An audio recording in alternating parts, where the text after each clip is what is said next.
And watch me educate. Yeah, we been could've started, but it's never late. Do it for my kids, yeah, let's set it straight. Do it for your kids, gotta set it straight. It's time to regulate. We need change now. We need solo, we need... Hey guys, welcome back to the podcast. And Anissa Broussard, welcome back to you as well. Thank you for coming out to the studio. Thank you so much for having me. Oh, it's always a pleasure, Anissa. You know, you and I share a whole lot of commonalities, and it's funny. You know, we were talking both at lunch yesterday and just previous to coming on air about some of those different things that we share. And I think the first one has to start with where we both came from. Now, although I still say that Cajun food is better than Creole food, and that will be an argument we have until the day we die, both of us were raised in Louisiana. And for those of you who don't know, I came from Lafayette, Louisiana. And talk to us a little bit about where you came from. So I was born in New Orleans.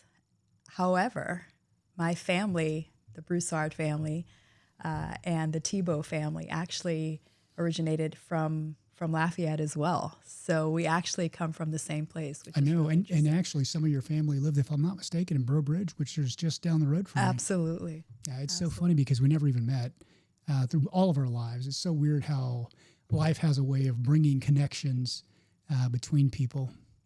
So talk to me a little bit about your origins, growing up in New Orleans. What values or experiences did you have that you learned there, and they shaped kind of the way that you approached medicine or the way that you approached life? Yeah. So growing up in New Orleans, it's all about culture. It's all about family. It's all about connection. We grew up where friends' parents were your family, and they were your parents. And it was really a community working together for a common goal. And I often tell the story of my dad, who right out of college, he went to Xavier University. He worked at Popeye's Chicken. And he walked into the location. And as he walked in, what he saw was really a hot mess. People were stealing chicken. The orders were all wrong. And after a couple of weeks, he said, okay, we're going to have a meeting. And he said, all of these orders that are wrong, we're going to fix that. You're going to sign your receipts, and if it's wrong, you're going to pay for it. He noticed that chicken was being stolen. And he said, at the end of the day, take home that food. Feed your families. I've got a 1-year-old. That was me. And let me know, but you can take that chicken. And what he said is, at the end of the day, we're going to put up a whiteboard. And for every large fry or cherry pie, we're going to put a ticket. At the end of the month, I'm going to take some money out of my own pocket, at $10, and I'm going to give it to all of you. A year later, it was the #1 in terms of profitability of all Popeye's Chicken. And Al Copeland brought my dad in to train managers. And the biggest lesson that I've ever learned came from the origins of New Orleans and came from the family values. And my dad said, when you take care of people, they'll take care of you. You know, it's funny, we have a connection there. As you know, I was raised Catholic. My family celebrated Christmas each year, and one of our traditions was we would drive around, we would look at Christmas lights. So I'm sure you know where this is going. Yeah. Al Copeland actually had a house in Crowley, Louisiana, and we would go by every single year to see. Yeah. You know, it's so funny. We were at ships passing in the night. Yeah. We were probably there on the same day at some point. Right. Isn't that just hilarious? Yeah. It's how small the world is. It sure is. So talk to me a little bit about undergrad and where you started there. I know you ended up as a pre-med student, I believe, in southern Mississippi. So talk to me kind of about that journey and what led you in that direction. Was it, that's where you could get a scholarship, or how did that happen? I think I just wanted to explore. I wanted to see something different. And growing up in New Orleans, it's a little bit different than other places, right? People who are from there, they stay there. Their kids are there. A lot of people don't leave. And for me, going to Mississippi, I remember my grandma, we were talking about her a little earlier before we came on air, but my grandma said, my baby, everything was my baby. My baby, you're going all the way to Mississippi, right? Why would you do that? Right? And I'm like, oh my gosh, it's just an hour and a half away. But what I wanted was I was craving freedom. I was craving to forge my own path. And that's what led me to go to University of Southern Mississippi. And to me, it was beautiful. Yes, I had a scholarship. I had a partial scholarship that paid for my tuition, but I winded up working as a RA so that it would cover my room and board. I actually worked at Winn-Dixie. I would go back to New Orleans on some weekends, and then ultimately I worked there in the seafood department. And I would actually take the shells off of shrimp. And I worked in the seafood department at Winn-Dixie. And I put myself through college because I knew inside of me from when I was very little that my path was going to be to medicine. And I knew that there was going to be, for me, I thought it was going to be medical school. That was until I had, a doctor that I met along my other journey that led me into dentistry. But I knew that I was going to have that expense. And so I was determined that I was not going to have any debt. And so I figured it out, to make that happen. So when I was an undergrad, I went to, I guess it's called Ooh La La now, which is an appropriate term for how attractive the women in Lafayette are. But USL. Yeah. And whenever I was there, my first, I guess you'd call it adult job, post 18. I had several jobs before that. But my first adult job was working on St. Mary Street at a little place called Old Time Grocery. I was the fry cook, and about half of my job was taking shrimp and putting them through a deveining machine and peeling the shrimp and prepping them. So it's hilarious. Like I said, all the commonalities. Yeah. Yep. So talk to me a little bit about UAB and what was it that surprised you into looking into dentistry? What was it that just kind of grabbed you and made you say, no, I'm on the wrong path. This is where I need to be? Everything is perfect. That's what I've come to learn. Every experience, every turn leads us to our purpose and what we're supposed to do. And as a little girl, I went to the pediatrician with my dad. And I remember being in there, and I remember the nurse. She did everything, and at the end of the day, he's writing a check to the doctor. I'm like, what is this? He didn't do anything. And my dad's like, well, he owns the business, And so for me, I don't know if it was that. I don't know if it was a heart to serve. I really don't know. But something led me, and I was like, I want to be a doctor, right? Maybe it was that desire to be an entrepreneur, and that was the path of how. I don't know. Everything was perfect, but I had inside of me that I wanted to be a doctor. And so I did a summer program at UAB. It was a program to help minority students to see different pathways other than medicine. And so I was given an opportunity to work at the pediatric dental clinic because I wanted to be a pediatrician.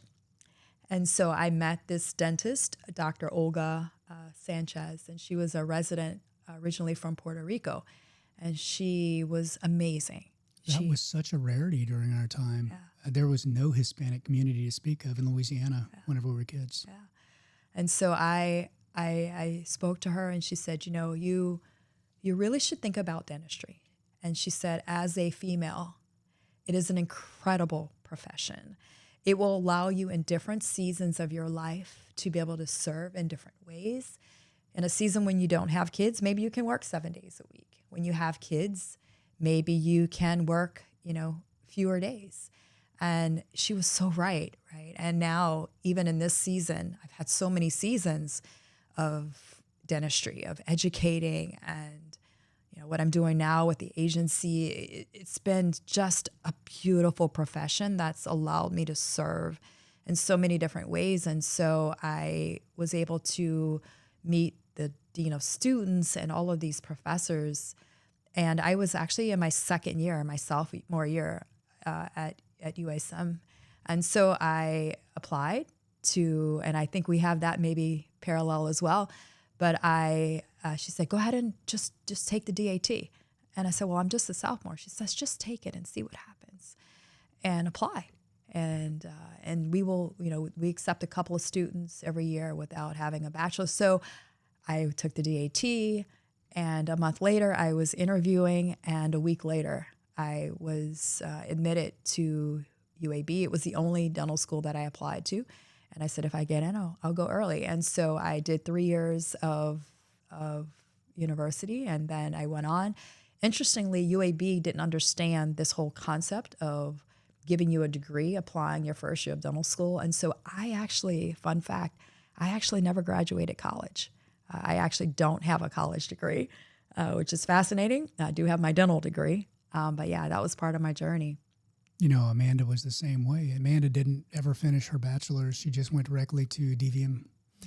So Dr. Sanchez obviously served as a kind of mentor for you.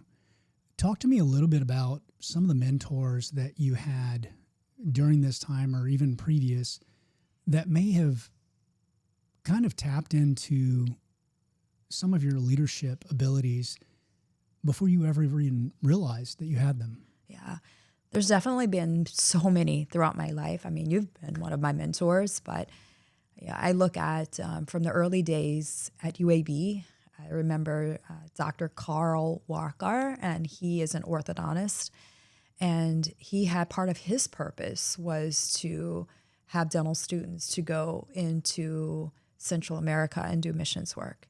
And so my first year, before I even really was getting started, was able to go and do a mission in El Salvador. Some people know Forrest Bryant. He has, a dental company now. He was a senior when I was a freshman, or he was a junior when I was a freshman. And he actually taught me how to do extractions, right? And so we have that connection as well. But just to be able to serve. And that's when I knew from my very beginning in dentistry that this was a path for me. And the way that I can put a smile on people's faces by the gifts that I've been given, it was really, really beautiful, right? And throughout my journey, I've just had so many mentors. My first, probably my parents, my dad, that he says, my baby, again, that's a New Orleans frame. Hey, my baby, right? He says, it doesn't matter if you are, rich or poor. It doesn't matter if you are a female. It doesn't matter if you're, and I'm Creole, so we're mixed, It doesn't matter where you come from. The only difference between you and anyone else that has what you don't have or what you want is that they know something that you don't know. And when you learn what they know, then you can have what they have, right? And so that's something that I'm very grateful that I grew up with that in my head. Take care of people, they'll take care of you, or just learn what other people know and you can have what they have. And I think that was the pillar and guiding light for me, and really weaving in all of these other mentors that reinforce the same exact message, right? It's just learning something, and then now you have the knowledge and it can't be taken away from you. So I'm going to touch on a subject that may be an uncomfortable one, but I think I know you well enough to know it's something you'll tackle. Yeah. In Louisiana, whenever we grew up, because we are of an age, racism was very real and alive. Something people don't know about Louisiana is you're basically lumped into one of 4 broad categories. You were either white, you were black, you were mulatto, or you were Creole. Talk to us a little bit about those distinctions and how they may have shaped the way that you saw the world, or how they may have shaped the way that you see it now. So it's very interesting because when I went to Alabama or even Mississippi, I saw a very different world than what I was used to or how I grew up, right? And I did grow up. My family, I had a dentist in my family in 1908, right? So many mulattoes in our family. And, for me, I grew up Creole, right? And so you're going to have to define that. They have no idea. Yeah. So for me, being a Louisiana Creole in New Orleans, and it might have been different in Lafayette, right? But for me, my experience was that there's nothing that you can't accomplish. It was almost like a sense of pride. Like, we are Louisiana Creoles, right? And so there was this beautiful network of, you can call on anyone. And this was my experience. Like, we could tap into, the mayor. We can tap into educators. We can tap into, we didn't believe that there was anything that we couldn't do. And we didn't believe that we were less than, and we didn't believe, like, we just believed that we could accomplish anything. And it certainly absolutely shaped me, because I didn't go in with this belief that someone was better than me, or it was for them and not for me. Although, interestingly, and maybe we can get to that story, the story of why even this year I realized, why is it that I grew up having enough, or I have enough, but why I never became wealthy. And it interestingly does go back to stories of childhood, right? But that story of, you can have what you want if you work hard for it or whatever, is something that I always believed. And I believe that it all comes back to, and I will say this, internalized oppression happens a lot. And not just with Self-limiting beliefs too. Right. And not just in any specific race or community. I think it can be internalized oppression of any race or any community based on what your parents told you, right? And so growing up with this belief of, that's for other people and not for me. And I actually did experience a little bit about this, not about, again, I'm really comfortable, but what is wealth? Wealth means that your money works for me. Like, why am I not there? And I discovered this year why. I learned it was time freedom. Yeah. Very different mentalities, but similar. Can we go there for a minute? Yeah, please do. Yeah. So this year I was, reflecting, and I was actually in Costa Rica, right? And I was on a retreat, and I asked myself, because I had an opportunity to have very close relationships with people who are extremely wealthy, right? Like, their money is making money for them, and like, they've got big goals, really, to be able to give it all away, right, for purpose. And then I started to question myself, and I'm like, why am I not wealthy? What's the truth, right? And it brought me back to a story, interestingly, back to New Orleans. And it brought me back to the story. Don't you remember when your dad told you the story of your grandpa? So my grandpa was a cook, right? In New Orleans. He worked in the top restaurants. There's corn and crab bisque soup, which many people eat and hear of. My grandfather says that he created that recipe. I don't know if that's true, but it could be. Well, it is a very Creole dish. Right? It could be. But he worked in all of the top restaurants. He says that was his, we grew up having that, Thanksgiving and Christmas. But long story short, so my dad says that my grandfather, when he worked in this restaurant, third grade education, could not read and write. The owner of the restaurant at Tipa Terrace, right? The owner of the restaurant gave my grandfather the first amount of money for him to invest in rental property. When my grandfather passed away, he had, 12, 15 rental properties. And he also said that this man, his daughter, gave my parents clothes for me with tags on it from Maison Blanche, right? So I don't know if you remember that store, right? No one who's not from Louisiana. Right? And so it still had tags on it. And so my dad told me that this family was really good to my family.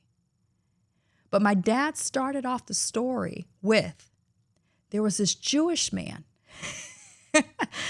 that owned Tipa Terrace, right? And he did all of these amazing things. Now, was my dad saying anything bad about Jewish people? 100%. No. Was he? No, he wasn't. I was going to say. Absolutely not, right? But what I heard, and at the end of the story, my dad says, and this was the part that I didn't say, he said, Jewish people, they're all wealthy. All those Jewish people are rich, And so what I heard, which is not what my dad said, was we're not, is that wealth is for people that don't look like me. Now, that could mean someone who's Jewish and not me. It could be a man. It because I'm not a man. It could be someone who has a different skin complexion than me. But down deep inside of me, I heard wealth. And then what my dad said is that if you work hard and you get an education, you'll have a good life. Now, I do have a good life. I do, right? And so it's interesting how our childhood shapes who we become. And when I unlocked that, I realized, oh, well, if that wasn't the truth of what he was actually saying, then it's not the truth. If it's not the truth, then now I get to be able to be the creator of my life and actually create wealth. And why does that matter, right? Creating wealth, as we talked about before we came on air, is about freedom. It's about freedom to be able to have your voice heard. It's about freedom to be able to live your true purpose and to be able to do philanthropy and share and really make an impact on the world. And a lot of people are shackled to believing that it's not possible for them, perhaps because of a different story, not my story, but the story that was given to you of why you're not able to accomplish all of the things on this earth that you actually were brought here to be able to accomplish. So I want to take a step back Yeah. and have you define some things, all right, in English for people who don't know. We in Louisiana grew up either bi or trilingual by default. Although my Cajun French is a little bit rusty. So let's define some things so that people understand what we're talking about. What is a mulatto versus a Creole? Yeah. So, and maybe my definition, and I'm interested in seeing if they're the same. And they may not be the same, you know. Because and Lafayette and New Orleans are very, very different places, which people don't realize how many subcultures there are in Louisiana. There's so many. There are. Yeah. So for me, you know, mulatto was more like black and white, you know, more like mixed race. And then the Creole was where African was mixed in, right? And the interesting thing about New Orleans was that it was a port city. Right. And so it was very different than the South, other places in the South, where it was really free people of color, right? Or free people, right? So people mixed, and it was more of a class system, or this is what my understanding was. Almost a caste system. It was a caste system, right? And so what happened in my family, I know, is that we have French from France, you know, which is that branch. And more than likely a little bit of Spanish. Right. We absolutely have Spanish in my family. I know there's Cuban in my dad's side. His grandmother was a Castro. I know my mom's side, we have Domain. And that was, you know, through Dominican Republic. We also had Haitian as well. And so Haitian, where did that come from? Well, that came from West Africa. Right. And so our background was definitely mixed. And then, of course, my grandmother, her father was a Homa Indian, Native American. Right. And so the Creoles were like a big pot of gumbo. Absolutely. Right. So a little bit of everything, which created a very unique mix of culture and food. You know, you take the West African spices and through Haiti. And so the Creole cooking has a lot of African influence, interestingly. So part of my journey was, you know, moving and living in Jamaica for many years. And I remember as I moved there, I was talking about our New Orleans red beans and rice, right? And I talked to Sharon, who lived in our home, and I just said, oh, yeah, we've got this thing called red beans and rice. She said, girlfriend, we made that. She's smiling, she's laughing, and she's chuckling. And she comes back and she makes stew peas like the next week. And it's literally the same thing, but instead of having, you know, andouille sausage, it has a different style of pork and it has coconut milk, but it's literally red beans and rice. And I was like, oh my gosh. I haven't had it with coconut milk. I bet that's good. Yeah. Almost a curry. It's really good. It's really good. So our understanding of it, and historically, there was definitely a caste system, and slavery is the thing that was, whether we want to talk about it or not. That's right. So on the plantations, mulattoes tended to have more upward mobility, but tended to stop in sharecropper areas, although there were some mulattoes who were slave owners or plantation owners. Creoles were almost treated as second-class white citizens. And to be Creole you had to have Spanish. But the interesting thing is, so my mother's side is Stroder, which are Stoddard, in the parlance of Louisiana, which of course is German. But it was never talked about that my great-grandmother was an Ortego, not an Ortego. She was very firm on that. She wasn't any trash Hispanic. She was from Spain. So that was a whole big thing there too. But the family, I guess, was embarrassed by the fact that we were Creole and not white. And by family, I mean generationally, not my family, not my parents, not, actually my grandfather was kind of racist. But it was a very nuanced type of a racism. And I think that's why it's still going strong there, is because there are so many unspoken, either imposed restrictions or, frankly, self-limiting beliefs because you grew up thinking, like you said, oh, well, wealth is for white men of a certain heritage or what have you. I think it really flavors a lot there, other than the foods. Yeah, absolutely. So, getting on a slightly different topic, just to bring us back online, you fast-tracked UAB's dental program. What was it like being part of this new wave, this new era of women entering dentistry?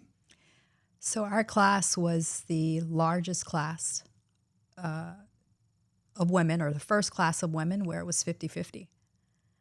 And that was very interesting.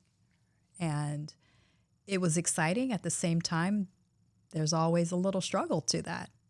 And part of my actual experience. Now, my education at University of Alabama was amazing. And coming out of UAB, I was able to start a practice. I was extremely confident. We had a comprehensive, I think pretty much every specialty. We had a specialty clinic. And so I was very well educated, but it did not come without struggle. And there were, one particular professor, and I don't know if I've ever shared this, and that's what this podcast is all about, right? Sharing the truth. But there's this one professor, and old guy, right? And he, every time we would carve wax, Evelyn Teague and I, a colleague of mine, every time we'd carve wax, he'd say, go and do it again.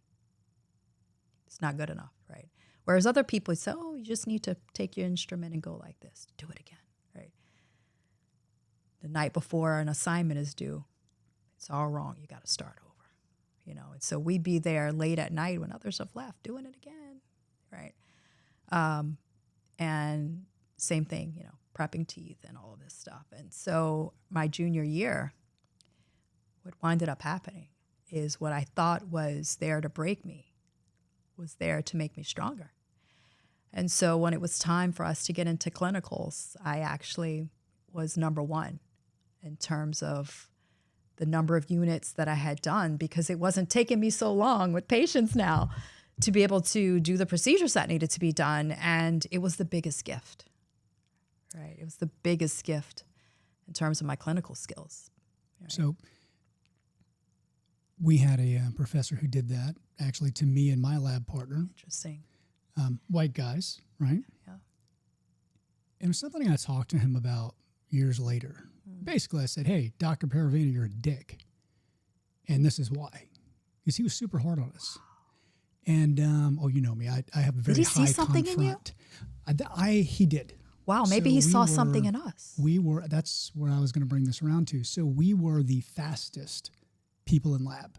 We would finish assignments days ahead of time. And both of us, and that's why we were lab partners, because we'd push each other. Like we'd pick on each other. Hey, you gotta suck, dude. You didn't get that finished. I'm going to drink a beer. But it was very healthy competition. We'd hang out afterwards and stuff. He's still a very good friend and amazing dentist. If any of you guys are in the Tyler area, Dr. Travis Eaton is fantastic. So he was particularly hard on Travis.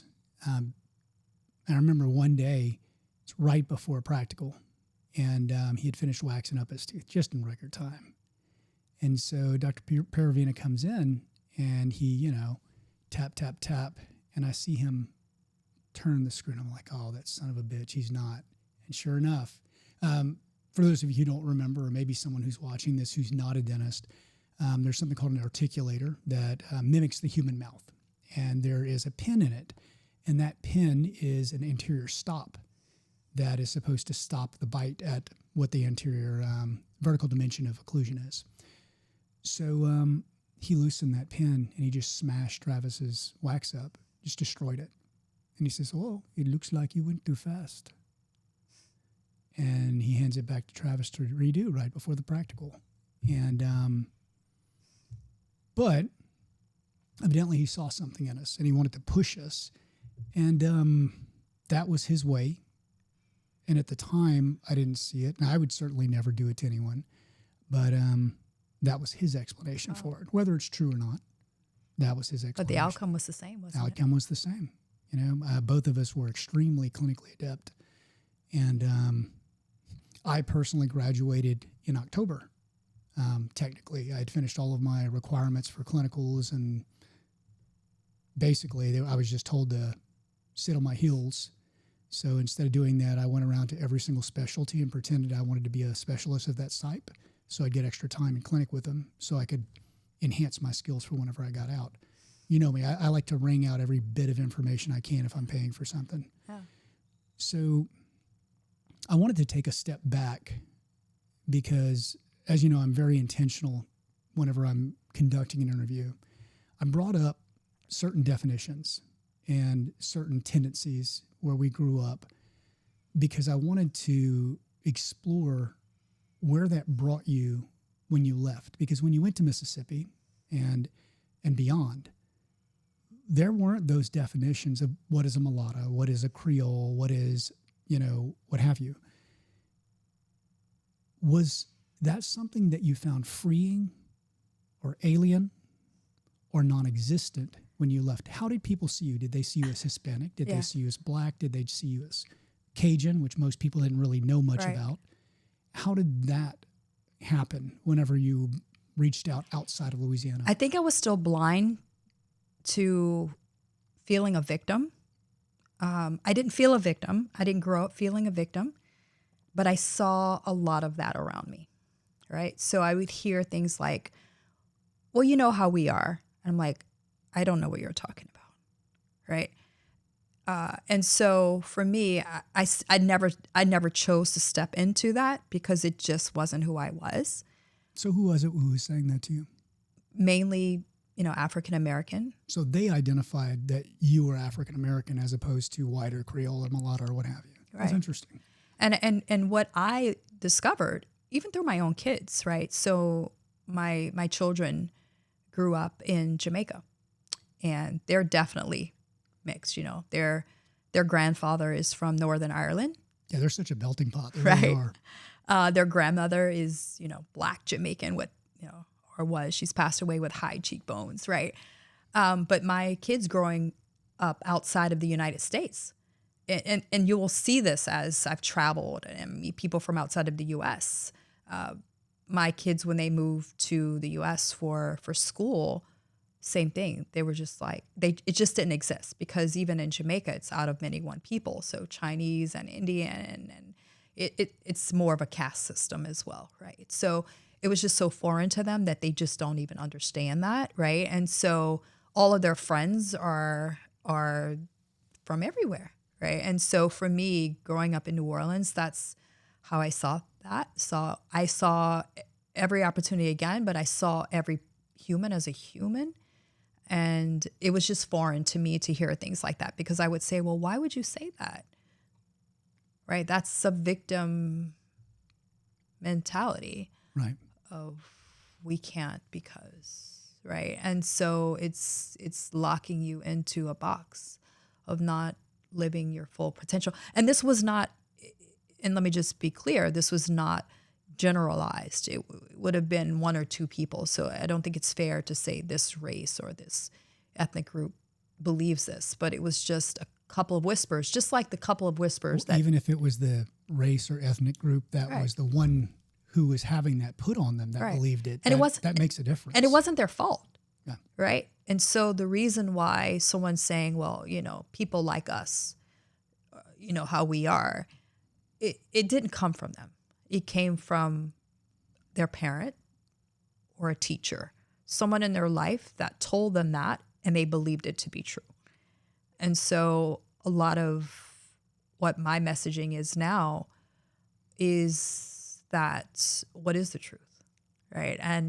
And the truth is that we're all humans going through this experience to fulfill our highest purpose. And all of these untruths that come to us are stories that prevent us from... Stories we tell ourselves. Right. Whether they originated within us or not. Right. They're preventing us from our highest purpose. And so it's not about race, or it's not about, even the story of my grandpa, right, with what my dad shared, that belief that I held within based on a story that my dad told me that was not actually what he never said anything. I just interpreted it that way. That was preventing me from my highest ability. And so I think the biggest message of all of it here is not about, what we were told as in terms of a race or anything like that. It's just, to me, I'd love, to just kind of get into understanding that all of these limiting beliefs, these stories that were not enough, are what's preventing us from doing all the incredible things that we are capable of here on this earth, right? So I'm going to ask you one more question, and this is going to really take us far afield, but the purpose behind it is so that people understand how very different the culture in Louisiana is compared to anywhere else in the world. Yeah.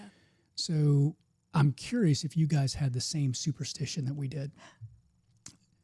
Mulattoes or Creoles who had yellow eyes. Did you guys have anything? No. So the Cajuns believed that they had powers. And depending on who you're talking to, they were either evil, or they might become traiteurs, or they might be practicing voodoo, which I think in most of the world, well, maybe not Jamaica, but or the other Caribbean islands, most of the world views practition of voodoo as an evil thing, or hoodoo. But for us, it was just a thing. It was another religion. It was definitely just a thing on my dad's side. Right. 100%. My mom and my father's side, yeah. Go a little bit deeper into that if you're comfortable, and just tell people about that, because I think the culture from which we came shaped us so much. And if you look around in dentistry, think about all of the most influential people you know, people who've made real change. How many of them came from Louisiana? How many people who are just so driven, who are in dentistry? I mean, Sandy Perdue, Colin Lathrop. I could name probably 20. So talk to me a little bit more about that. And I'm still learning. I'm still discovering. I had in meditation, it come to me that, my assignment on this earth was to wake people up, to the truth, that they can do all things. And now that I'm looking back on it, that's been my journey, whether it's patience or what I did with Delivering Well and the coaching and the podcast and the Facebook group in early days and what I'm doing now. But I spoke to my dad and I said, Dad, this vision came to me and my grandma and this assignment. And I'm like, what's the truth? And he's like, oh yeah. And I said, and I said, my grandma, I saw her. He was like, oh yeah. Well, her grandfather was a traiteur, right? Mm-hmm. Which was a Cajun healer. And my dad would tell me stories about, if you're sick, go get an egg and put it in a stocking, and all of these things. And I realized that a lot of us are perhaps, and we're revealing things right now as we're on this podcast, which is interesting. I took it there on purpose. Right. But I believe it's true, right? Like I know I come from a long line of healers, and these were the medicine people in the past. People weren't going to medical doctors. They were using natural plants and herbs to heal people. The right? mamu plant and, so many other ones. Right. I know, so you and I have spoken about this, but no one else out there who's listening to this knows my grandfather was a traiteur as well. And God, I remember as I was a kid, they were staunchly Catholic. So you can imagine the strange mixture of being a traiteur and being, a Roman Catholic. And so everything was about herbs and vitamins and prayer. Yes.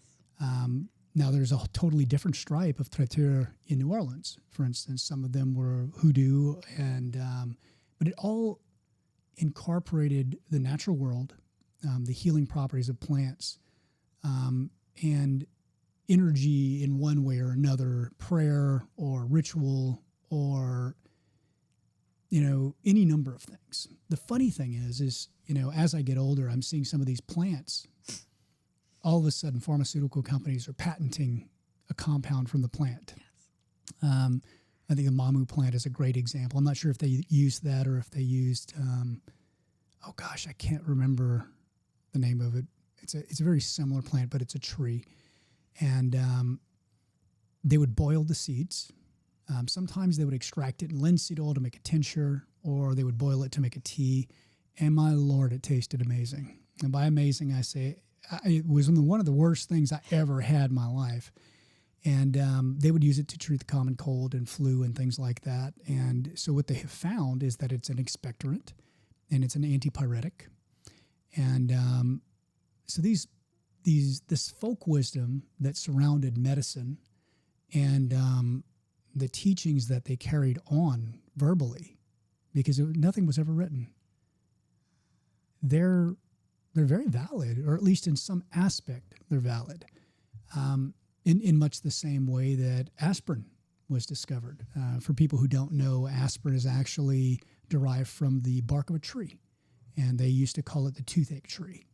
And they would take a piece of the bark on the outside, I think it's called the lignum vitae, which is the innermost portion of the bark that's still alive, and they would boil it in water, and you would swish it in your mouth if you had a toothache, but they would also drink it. And obviously it's also an irreversible platelet antagonist, antipyretic, and it's also anti-inflammatory, and thus, it's a painkiller. So I think there is some wisdom to be had from some of those older teachings. It's something I definitely want to explore. You and I were just talking about creating another podcast where we delve into that kind of thing and just bring those possibilities to light. In worst case scenario, somebody who's a chemist might hear about it and go, hey, let me look into that. It's funny, to me, I'm talking much more than I usually do in these podcasts, but it's funny to me that asparagine, you know how asparagine was discovered, right? Some chemist went home one evening and he was like, why does my pee smell like, I don't know, some sort of funky stuff? Mm-hmm. And he connected it to eating asparagus. So he took his urine down to the office and he did a distillate of it, fractional distillation. And that is how amino acids as a whole were discovered. It was because some dude wondered why his pee smelled bad, right? And just happened to have the scientific knowledge to find out. So I think there's a lot to learn there. There's definitely a lot to learn and a lot to share. So if you want to share anything in that vein, now's the time. Yeah. So in terms of plants? Any of it. Yeah. You take this into the direction you want. I've been sitting here chatterboxing. Oh my gosh. There's so much truth out there. And for me, again, it was everything is perfect. Our breaking is our awakening. And so for me, plants are everything. I believe that God gave us plants to heal ourselves. I believe that God gave us plants to connect back with God and to see that we are the creators of all things. And I'm continuing to learn and discover and become curious. But many people will say, wow, something has changed within you, right? we've been friends for so long. And, 2 or 3 years ago, you're like, you're different. You're calm, you're at peace. And I believe it's just been connecting back with nature, connecting back with plants, to be able to get out of my head and get into my heart and silence myself, to be able to hear. And I think we are in a world now where there's just so much going on, so much clutter and brain clutter. And I believe that the plants, whether it's, psilocybin or ayahuasca or any of these, or just sitting down and connecting, looking at a tree, or for me, it's the beach, right? Being in front of the ocean. I'm a water spirit too. Yeah, it allows me to just silence myself and hear the truth, and it gives me messages. And I truly believe that there is a divine purpose for all of us. And if we don't fulfill it, we get to come back to earth and we get to do it again, right? And so I truly believe that there's a divine purpose, and I will share this. Many of us say, I want, right? And in the dental world, I want to have more freedom. I want to work less. I want to have the right team. I want to make more money. I want to make all of the things that we hear in the Business of Dentistry Facebook group, right? All the things that people want. And I truly believe that all of it's there for us. And when we say to God, we say to the universe, we say to ourselves, I want this. I'm tired or burnt out.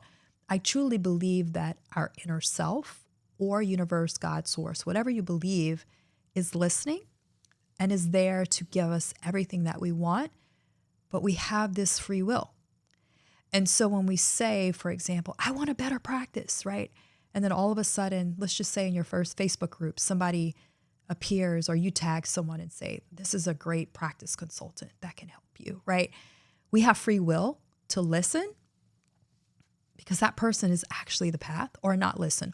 Or maybe it's, I want to be able to have more profitability so I can better take care of my team. And you recommend a merchant services company so that now they can, with very little effort, have the ability to put more money into their pocket to be able to love on their team more. We have all of these people that literally show up because we cannot do anything on this earth alone. We're here to help each other, to be guides, and to do it together. And when we think that it's us alone, that's where it's lonely. That's where we stay stuck. And so I believe, and I've been told, through quieting myself, that there are people all around us. And interestingly, I was at a retreat in Costa Rica in 2021, and I got this message about my divine purpose. And I was told, you're a queen in the spirit world, and your assignment is to wake people up. That's what I was told. And I've never shared this publicly, but I got that message and I didn't know what the hell that was, right? And so I see Ayana Vincent, who is Oprah Winfrey's spiritual advisor, and she's arriving for her retreat the day after I'm arriving. She's starting. I'm like, what does that mean? And I said, sure, I'll do it. I'll be a princess because I don't know what that means. And she says, you're already our queen. She says, there are people all around you that are there to help you, right? And that's the truth for all of us, right? There are people all around us. But if we silence ourselves, then now we stop resistance and we step into just allowing. And that allowing is what allows us to get to our divine purpose. But I believe it's always within, right? If you look at the story of the Wizard of Oz, what was that really about, right? And so Dorothy was trying to get back home, but it was always within her. And you had the lion and the Tin Man and the Scarecrow looking for a brain and heart and courage. And it was always within. And so it's always within all of us to accomplish anything that we want. If we want to have multiple locations, if we want to be able to build a dental company, if we want to be able to do whatever, it's really just understanding that we can create anything that we want. I don't believe that this microphone is a microphone. I don't think that coffee cup, it's a thought. Someone thought a thought. This is going to be a microphone. We need something to be able to project voice or to hold coffee, right? And it was a thought, and that thought with action and allowing other people to help them is what made it actual reality. Well, that gets into metaphysics and quantum mechanics, and a lot of other really interesting subjects. But I want to bring something up and have you explore it. And it just kind of came to me while we were talking here. Other than some song lyrics, Oz never did get nothing to the Tin Man. Anyway, so there's an odd dichotomy that I find. And as I mentioned earlier, I was raised a very strict Roman Catholic. And so was I. My first instinct when I hear someone talk about these things is they're full of shit, and that they're just crazy or what have you. But if you examine those beliefs, it's talking about people who perform miracles through prayer, or man being given dominion over the earth, and that the earth is there to serve him. And, so many of these themes are echoed within religion. Why is it, do you think, and I'm going to use a term that is inflammatory specifically because I want to open people's minds and make them think, or, you guys can rage click that you hate my podcast. That's fine too. But let's call them prophets. Prophets are people who bring information or thought. Why is it that prophets outside of the organized framework of religion are viewed with such suspicion or hatred? Do we really want to go there? I think we do. But it depends if it's comfortable to you. I'm comfortable. Take it away. Yeah, because what are your thoughts? They bring truth. They bring truth. So what does organized religion have to fear from truth? The truth. Some people might say that, and I grew up Roman Catholic as well. Some people will say that organized religion is there to be put in place for control, to keep people from understanding that we can accomplish all things, and it's within ourselves. And so if we believe that we have to go through man to be able to get to God, then all of a sudden we're not going to understand that it always comes from within. And so when we start to look at all of these traumas that we talk about, my baby, that's not for us, that's for other people.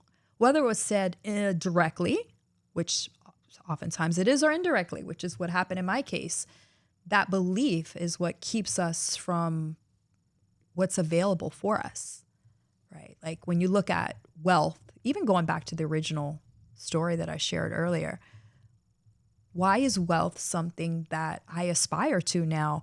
Whereas some people say, oh, well, you should just live a life of poverty, or you should just be happy with what you have. And what you shared earlier before we came on live, is the people that have true freedom are people that are either derelicts, right? They have nothing to lose, or people who are wealthy. Because people who are wealthy, you can't silence their voice. And people who are wealthy, like for me, I've shared with you, my last gift to the industry is my marketing agency, Digital Floss. And why was that created? It was told to me. Something tapped me on the shoulder and said, it's time, right? It's time to help to share the soul of people, who people are, so that people can actually connect with them and heal, right? And so the truth is that, why does that matter? Because after this gift, this business will continue to go on, and my voice will be talking about consciousness and bringing people back to themselves and truly believing that everything can come from within. But ultimately, when that business sells, it's all going to research, psychedelic research, right? To help people to understand and learn how to cure PTSD and Alzheimer's and autoimmunes and mental, right? And so I believe, going back to your original question of the prophets are here to share the truth. And so Jesus was a prophet, right? You look at Buddha, you look at Mother Teresa, right? You look at the Kaf bar. I don't know that I'd wear that hat, but Well, that's what I see. And I see that of many other leaders who finally get to the point where in our own journeys, we experience trauma and pain and shame and all of these things because we have to go through this human experience to experience it. And when we go through it, and then now we see the other side, that it was all perfect. It was helping us to question things. And, I certainly have had trauma in the industry, but why did that happen? For me to understand, well, do I care what people think about me? That was the whole purpose, to go back to childhood of what happened that made me care about what people think about me and feel shame. And then I don't want that. And guess what? Then I silence my voice. And when I silence my voice, then I can't speak the truth. And as my dad said, the truth will set you free, right? And so now that I've been through those experiences, now I'm on the other side and I understand it was all perfect.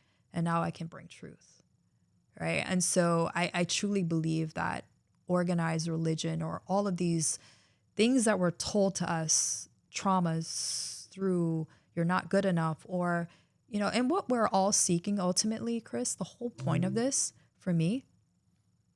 I am so sorry. I turned off notifications. Oh, wait, I do know what happened. It just finished uploading the other podcast to my server. Cut that section. Yeah. What I ultimately have discovered is the whole purpose. What I've discovered ultimately is the purpose of life is unconditional love, right? And so to me, that's my message.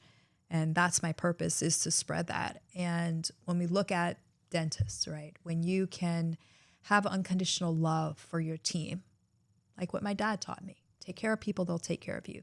When you have unconditional love for your patients and you say, no matter what it takes, we're going to build an incredible experience because we just want them to feel special. We want them to feel love, right? When we have unconditional love for our partner, no more one-upping. When we look at, I was at the Eiffel Tower earlier this year. A lot of people don't see this because they are taking selfies. On the left side of the Eiffel Tower, the part that faces the Champs-Élysées, there was a man. And at the foot of the man, there's a woman that's bowing down to him. Okay. And then there's another woman that's crowning him. And I was there and I looked at it. I'm like, oh my gosh, that's divine masculine. And the feminine is like love, honor, respect, cherish. She's worshiping him and she's respecting him. And then the other side, there's a woman and she's got like this like sphere, and the men are raising her up, right? And when we get to the point where we understand that that's the whole, for me, the whole point of the universe is divine unconditional love. Where one is not exclusive of the other. No, it's literally one, right? And so within ourselves, when we can have this, I want to do this, I'm driven, I want to do this, I want to accomplish this within ourselves, we're like, I've got you. You can do this, baby, to yourself. Whether you're a man or woman, then now the man, the masculine, or the masculine within you feels safe. But ultimately, when we go around and we see, like, I'm looking at my agency, Digital Floss, right now, and I'm like, what is going on? Right? People are like, I want to put you on my podcast. And employees are just showing up. Like the best videographers are like, I just want to be on your team. And I'm like, oh, I want to build a trade show team. And the people are just showing up. And all of a sudden, people are booking demos. And I'm like, where did they come from? Like, why is this happening?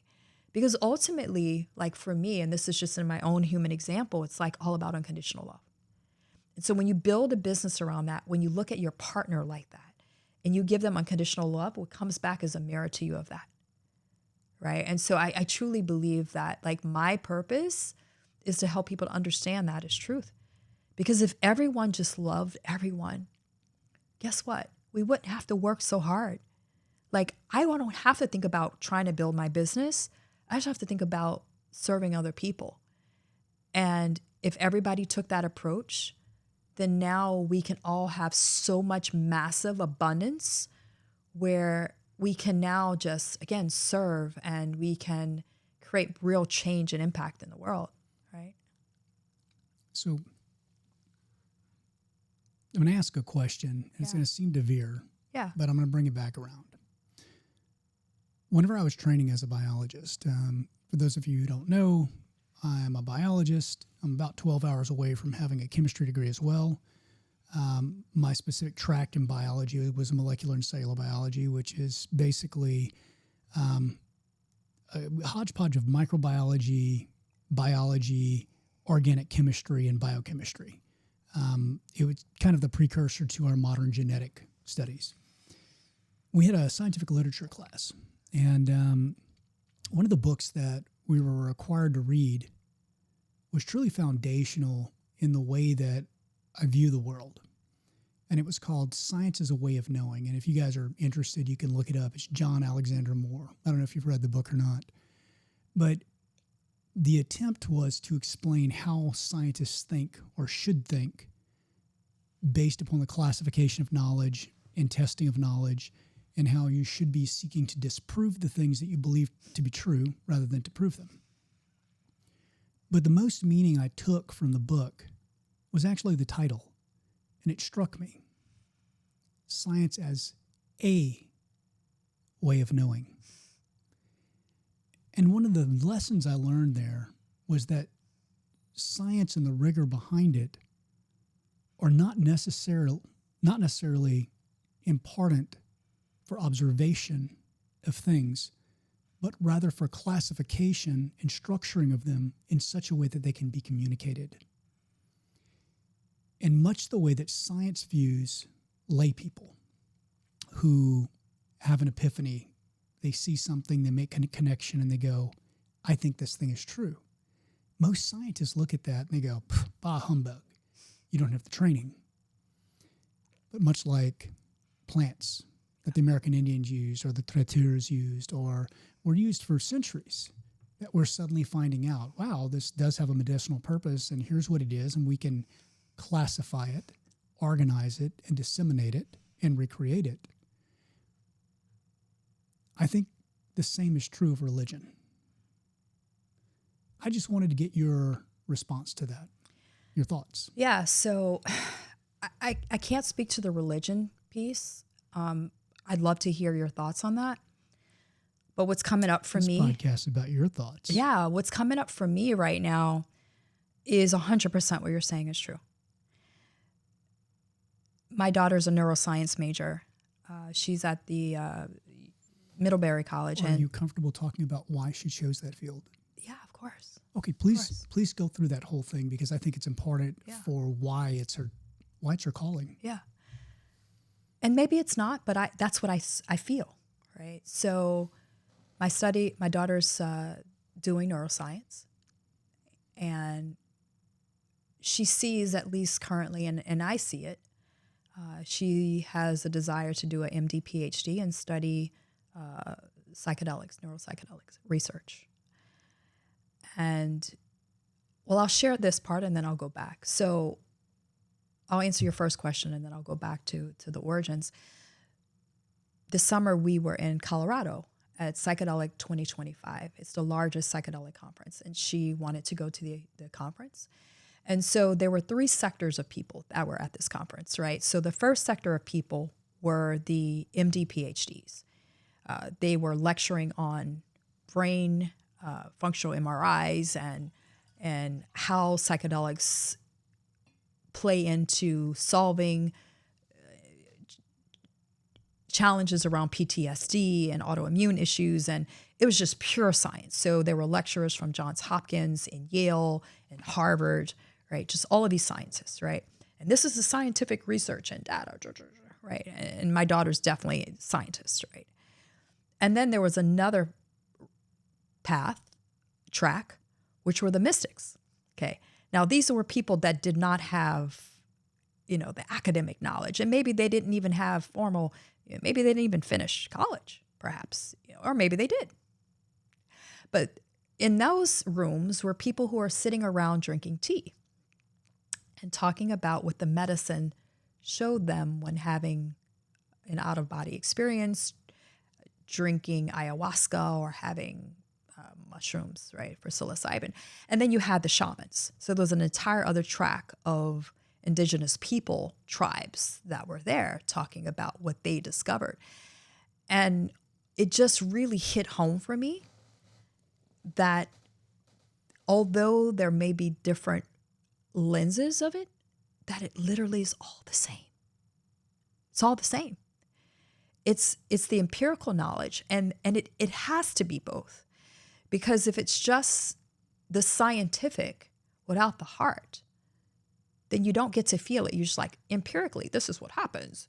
But when you look at the mystics, they don't understand the science. And so when we look at, again, masculine, feminine energy, it's not man or woman. It's the scientific, right? Which is where, when you look at, again, the Wizard of Oz, one person wanted the brain, the other person wanted the heart. And it's not meant to be all brain. It's not meant to be all heart. Imagine, again, the hippie movement, right? It was like, oh, woo-woo. No, because there's no science there. It has to be both. And it's literally describing the exact same thing as one.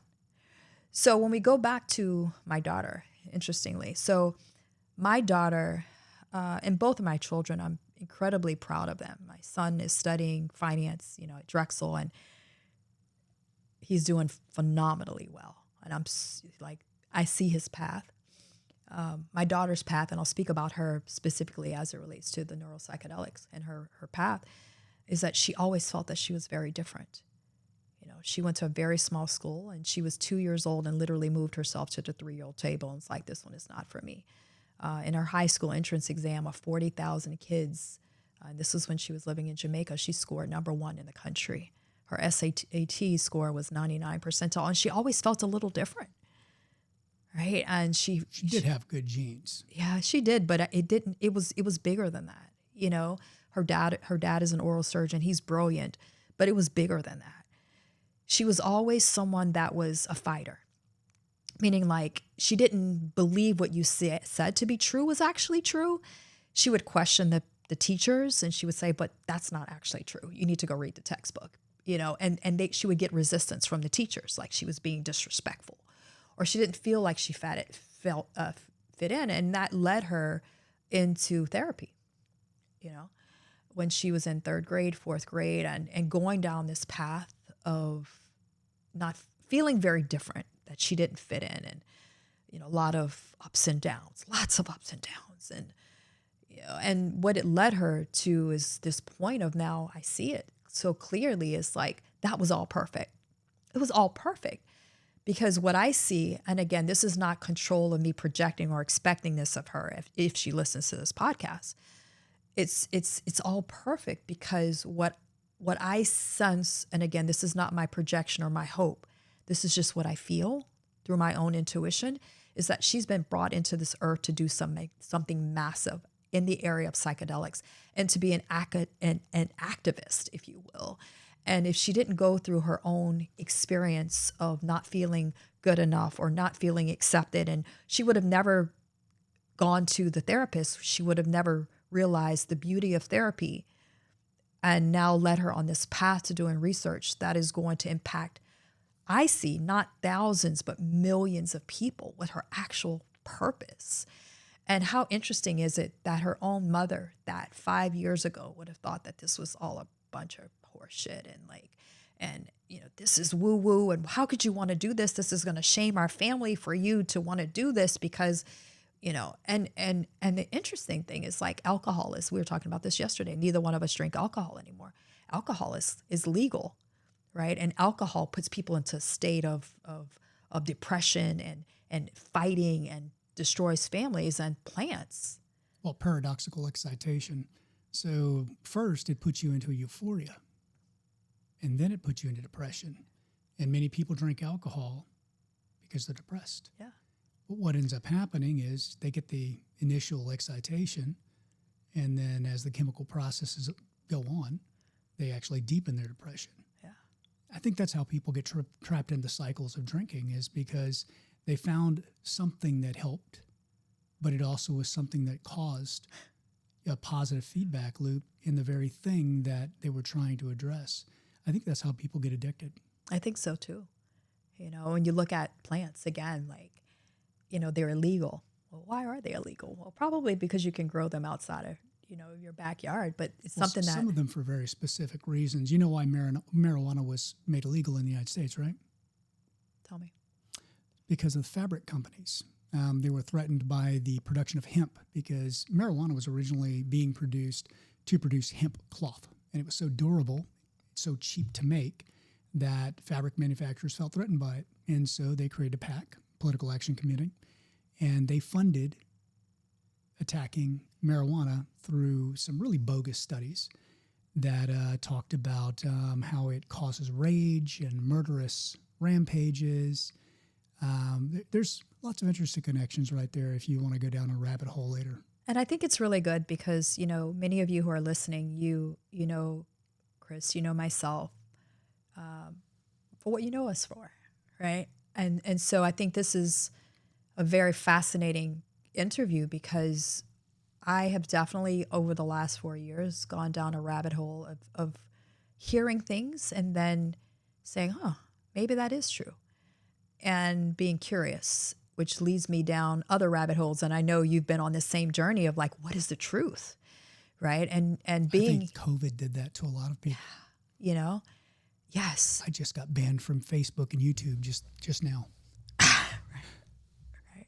It's fascinating. But, being at this conference with my daughter, and there are these very respected researchers, very respected. And they talked about how initially, psilocybin was legal and why it became illegal.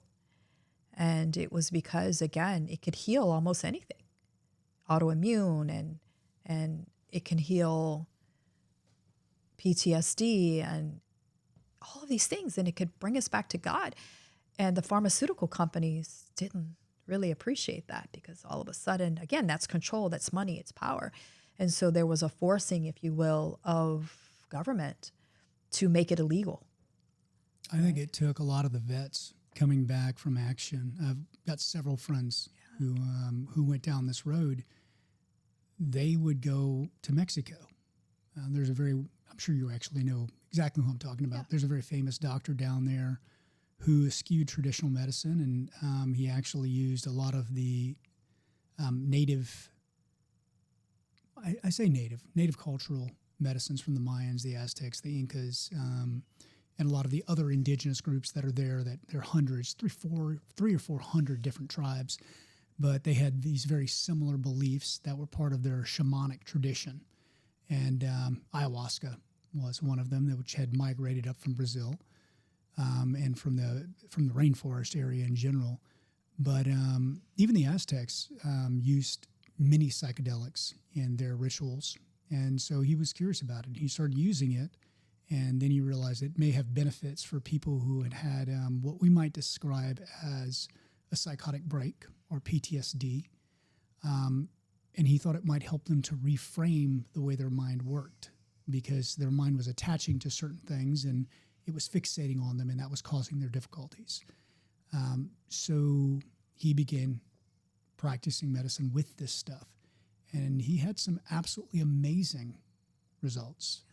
For those of you guys who don't know, as much as I hate hearing someone go to Mexico for dentistry because some of the things that go on down there are just not great, it was one of the first places you could get stem cell therapy, psychedelic therapy, any number of things, peptide therapy. And we as a country are finally embracing some of these things, and it's a very grassroots type of a movement.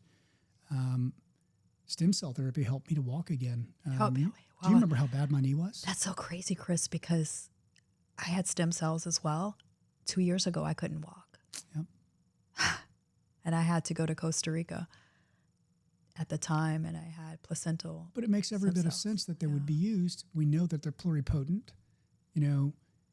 Much like you, I used science as a way of knowing. Mm-hmm. And I saw it, honestly, in going down a lot of these rabbit holes to disprove the things, because that's what a good scientist does. And then whenever they hit a wall and they say, well, I can't disprove this, so I have to accept it for now as I look for other weaknesses in the argument or other ways to test the hypothesis. until you get to such a bulwark of evidence that says it can't be disproven, that it becomes accepted as a theory. And then you begin testing it. That's how science is done, or how it's supposed to be done. But it appears not to be how it's accepted that science is done these days. And that saddens me. Yeah. Because science is a way of knowing. It's a way of communicating, but only if it's used correctly. Yeah. I heard you say that earlier, and I said, wow, it's so true. As scientists, we should question things and everything. And not discount them simply because we have no experience with them or because they go contrary to the things that we do know, because our true job is to seek things that disprove what we think we know. It's one of my great passions. I've always been a scientist. I was actually accepted to University of Texas Dental Branch when they had a DDS PhD program. It ended, sadly, the year I was accepted because that was my route. I don't know how my life would have been different had it not ended, because I was definitely, that's the program I applied to. But it's the route I was taking because that's how I think. And it took me years to realize that although science was the way of categorizing knowledge and making it easily disseminatable and replicatable, that it wasn't how we discovered knowledge. It was only the way we tested what we thought we saw. Again, I thank you for this opportunity to go down this rabbit hole. And hopefully the listeners, many of them are scientists, will open up their minds to some of the things that we're sharing. And I wouldn't say that, there's this whole thing of ego, right? So are we prophets or are we not prophets? Ego would say, or not wanting to be an ego would allow us to say we're not, Chris, because we don't want people to feel like we think that we're, and that's the whole thing. That's the whole thing. Have you ever seen The Life of Brian? Sorry? Have you ever seen The Life of Brian? No. Okay, I'm going to have to share that one with you. So it's a Monty Python skit, and Christ is the person they think is Christ, who's not Christ, says something or does something, and they say, "He's the Messiah." And he says, No, I'm not the Messiah. And then someone else pipes up from the back of the crowd, "Only the Messiah would say he's not the Messiah." It's always been hilarious to me because it's such a great humorous way of looking at our process of inductive versus deductive reasoning. So my question is... Only a prophet would say they're not a prophet. Only a prophet would say that they're not a prophet. And so the question is, when we step into truth, what is a prophet? A prophet is someone who's here to, well, my definition is someone who's here to spread a message of truth. And I'm grateful for this opportunity, Chris, because our life experiences put us in a place where we are afraid to share our truth. And then we discover that that was all perfect to get to the point where we're not afraid. And so I truly believe that, and I will say this, we are prophets, because I believe we all are. We all have the ability to get the truth and to share it with someone else so that they will know the truth, Whether it is with thousands of people or one person, we can be a prophet to one person, right? And so I'm happy that we are not going, and we can talk about dentistry, but we're not going the traditional route of a traditional dental podcast, because hopefully people are listening and understanding through your definition of science, which when I heard that, I said, oh my gosh, it's so true. It's one that's always seeking the truth, that you'll be open to going down a rabbit hole of hearing one thing and then doing a little research or reaching out to us so that you can get more truth. I believe it was Ralph Waldo Emerson who said, a foolish consistency is the hobgoblin of little minds. Never be afraid today to contradict what you said yesterday. And my whole life as a doctor and as a scientist previously, I was heavily involved in, as you know, I was heavily involved in original research. I was published 4 times before I finished my undergrad, and in a very wide variety of subjects: histology, molecular and cellular biology, genetic engineering, and organic chemistry. I actually have my name on 2 patents for different chemical compounds that we isolated from porifera, the sea sponge, lintinone and acrylamide, that were found to be cell stress causing, which means they might have anti-cancer effects. Again, nature made in the laboratory. So I tend to look at these things a little bit differently. I do look at these things as a scientist, and I do believe that the truth of a scientist is that nothing we know is true until it's proven that it can't be disproven. And so I've always been the kind of person who tries to keep a very open mind to at least discussing things. Now, a lot of the things that we've discussed today, I may not believe this is the truth, but I believe it's something that needs to be examined and proven to not be the truth before it can be discounted, because I believe that's where good science takes place. You know,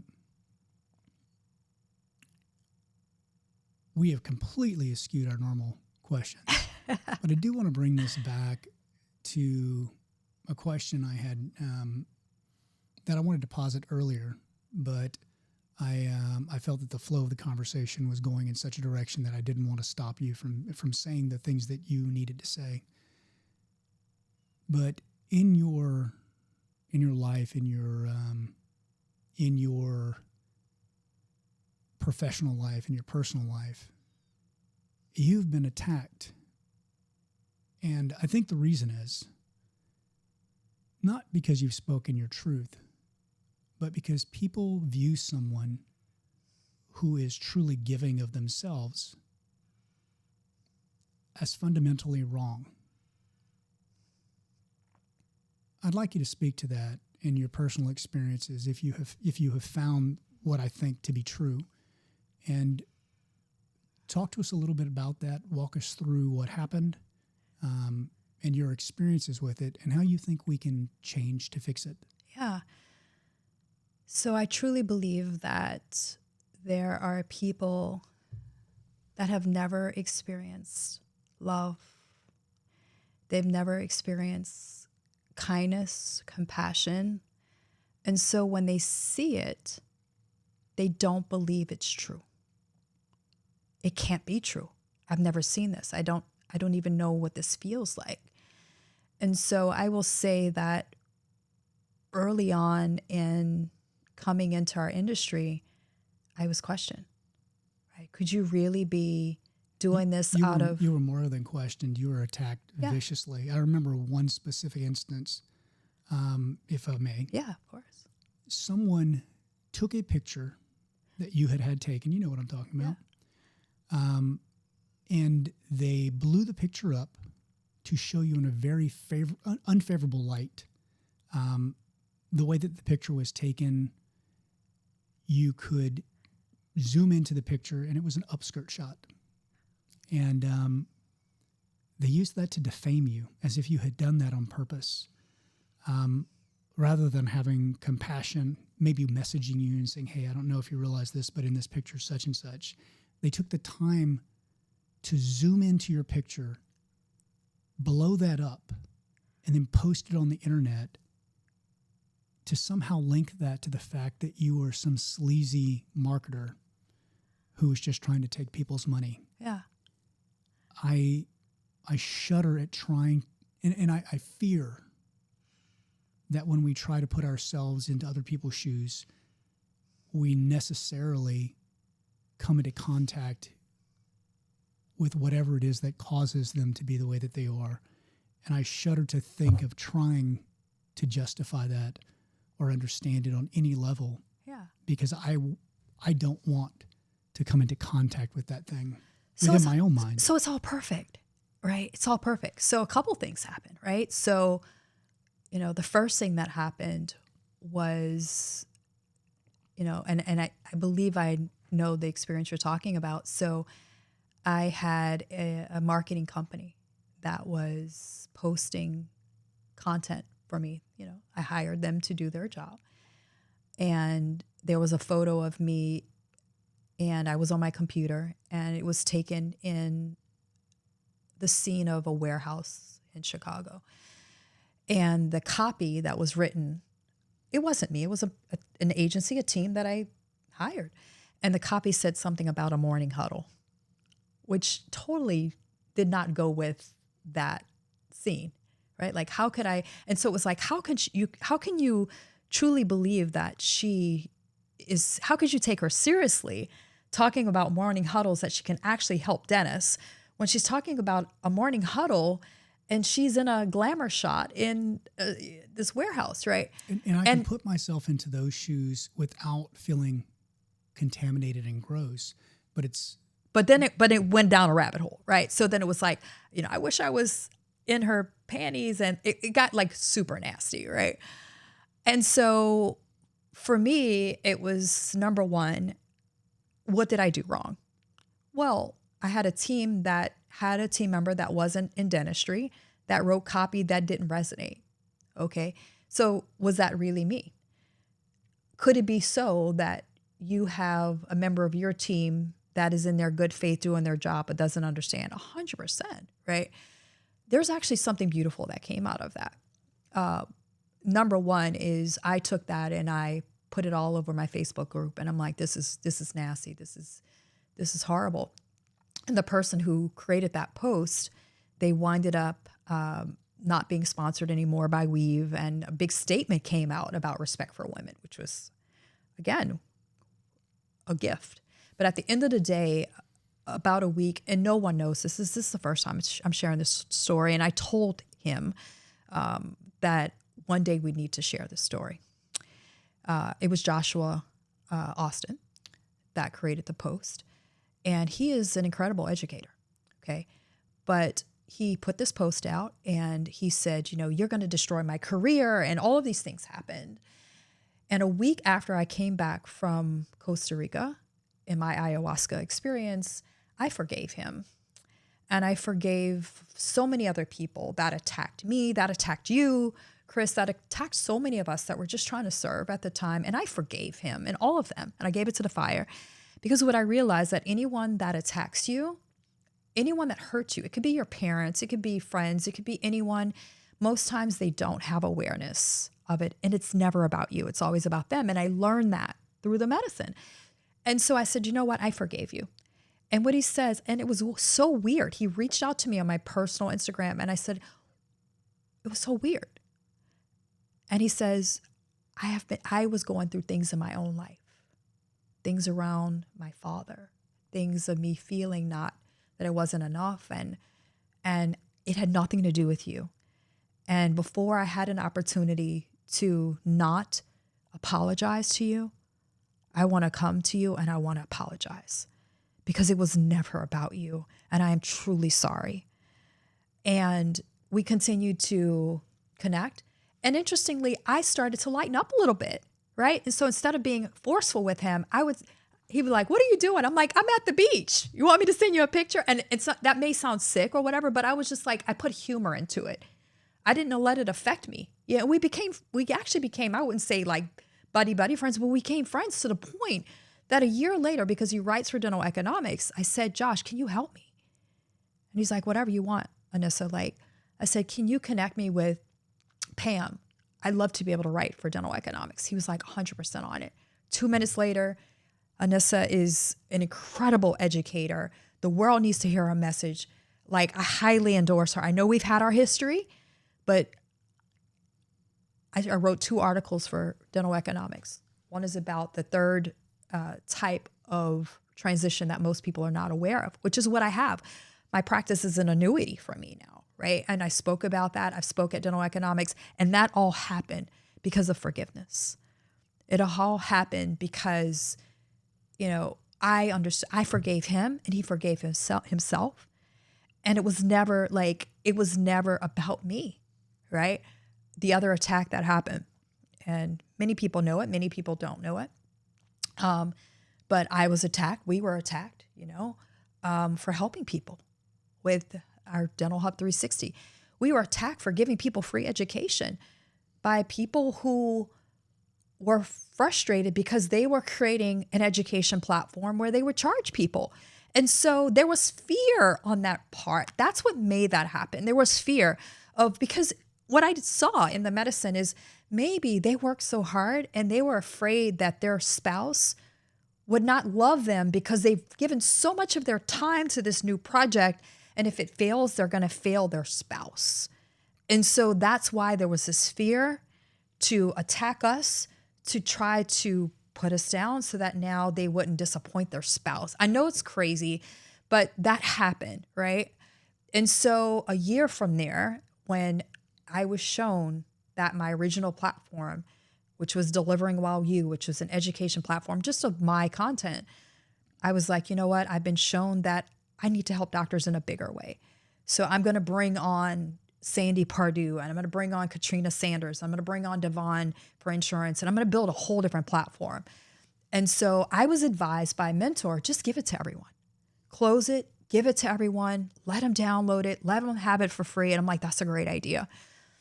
That season of my life is ending, and I decided to do that. And so the day that the email goes out that we're going to give it all away for free, download it. There was a doctor that was frustrated, and it was not his fault. And I think it might have even been in your group, or maybe was in a different group. But he voiced his frustration because he said, this is closing down. Is this a scam? Or maybe he just says he was frustrated. So I reached out to him. I'm like, what's going on? And he says, I'm a pre-startup, and I never had a chance to use this. And 3 years later, we gave it as a lifetime access. You get it for the lifetime of the product, you'll have it for free. And he said, I never got to use it because I haven't opened, and now it's being canceled, and what are we going to do? And so what we winded up doing, that immediate when he shared that, I was like, wow, I never thought about it that way. Thank you. That was a gift of information for knowledge. I never thought about it that way. You know what I'm going to do? Number one, instead of having everyone download all of the other platform, I'm going to give everyone free access to this new thing that had other people in it. And that's what I decided to do immediately, because I was grateful because he gave me that feedback. But what happened was a massive attack of my credibility. And, is she a fraud? And all of these things. And it was so weird because I heard it and I immediately, but again, was the initial intention to hurt people? And so I'm literally going through a transition right now, right? I've had this coaching program for 8 years, Delivering While. We've helped thousands of practices. People come up to me still every single day. Even this weekend, I was at a mastermind and had somebody come up to me. He's like, we're still using your whiteboards and your scorecards and all the things that you taught. And so there are people that are in the coaching program that is literally ending in December, because I've been shown that the marketing agency is where, and most of these clients in my coaching program, they're in the marketing agency. But I was like, guys, December is the end. The program is ending. I was shown that it's time to move on to my next season. And the dichotomy of it, the interesting thing is the doctors come up to me and they're like, well, what are we going to do with the content? Because it's so good. I got 3 doctors saying, can we download it? Can you just download it for us? Because it's so good. They're asking me to do the same thing, ironically, that I offered 6 years ago. Can you download that was it? Met with right? upset, hatred, and outrage. And this time they're like, please, begging me, can we get it? It's so good. It's years of content. Can we get it for free? Or not, they didn't say, can we get it for free? Can we download it and we pay you for it? Asking me for the same thing. And I was like, you know what? You guys are with me to the end. I don't want you to pay for it. Just have it, right? And so for the next year, and I said, I don't know if this will be forever, but for the next year, you won't have to pay a thing. I don't want you to have to download anything. Just get in there, use what you need to use. And so it's very fascinating. Again, like, but who did I become because of that experience? So people didn't know what was going on in my life at the time. I couldn't deal with that. I had we have our own personal stories. There were things that I was working through, things with my own daughter and her life experiences that my focus was on that. People had no idea. I was going through, while I was trying to help people, I was going through my own personal, as a human, being a mom and experiencing things with her and just trying to be there for my daughter and her ups and downs. And people didn't know, but it's fascinating because a year later, when I moved to Florida, post-divorce, post-COVID, when it shook everything up, David Lopez, who's the founder of Dental Whale, right? And Dental Whale is no more, but he founded Dental Whale. He founded Yoga Join. And when I moved to Florida, he was there for me. He was like, my wife and I are going to show you around Florida. We met over Clubhouse, that app over COVID. Whatever happened to Clubhouse? I just went away. He was there for a season. But David, he was on the phone with me one time, and he says, Anissa, he goes, you have a massive purpose in this industry. Massive. He goes, you've helped so many people, but the truth is you're playing very small. And the reason why you're playing small is because you care too much about what people think about you. Because you're afraid to put yourself out there and let them see who you are and how you can help. You're doing so many people a disservice because you're afraid. And you're afraid, and that's control. And so when I winded up going to Rhythmia, that was the first question I asked, is do I care about what people think about me? Right? And it took me back to, and this was the medicine, and how the medicine works, again, is it really silences your brain, and it allows parts of your brain, because the memories are all there. Every teacher that told you what you weren't good enough, you weren't going to make it, or all of these things, it's all there. But our brain protects us from remembering to protect us. And so what it does is it allows us to silence that part so we can ask and we can remember. And so I said, do I care what people think about me? And it said, oh yeah, of course. Almost like joking with me, like how I was with Josh, joking with me. Of course, you care about what people think about you. Don't you remember when you were 12 years old and you were out with your boyfriend, and then his friend came over and you were date raped at 12, right? Or 14 or whatever age. I don't even remember the age, right? But don't you remember? And they went and told all your friends, and that made you feel shame. And I'm like, oh, is that why I care what people think about you? Yes. Because you don't want to feel the shame. And it took me back to that moment when for weeks and weeks and weeks, Facebook groups of people were just like making memes about me and saying that I was a fraud and saying that I was there to take people's money and I was just a marketer and I didn't care about people, which was the opposite of who I am, right? I didn't want to fight. I didn't want to speak the truth. And who I am now, because I've gone through this journey, I would have responded in a very different way, right? Because now I'm no longer afraid. But it took that being perfect for me to question. Why? For me to understand the source, which is when I was 12 years old, and realizing that that wasn't my fault either, right? Something happened to those boys and I forgave them as well. And so when we start to go back to the source, and now guess what? The healing through that is I really don't care about what people think about me, because I don't need anyone's external validation to let me know that I'm helping people, because I know it.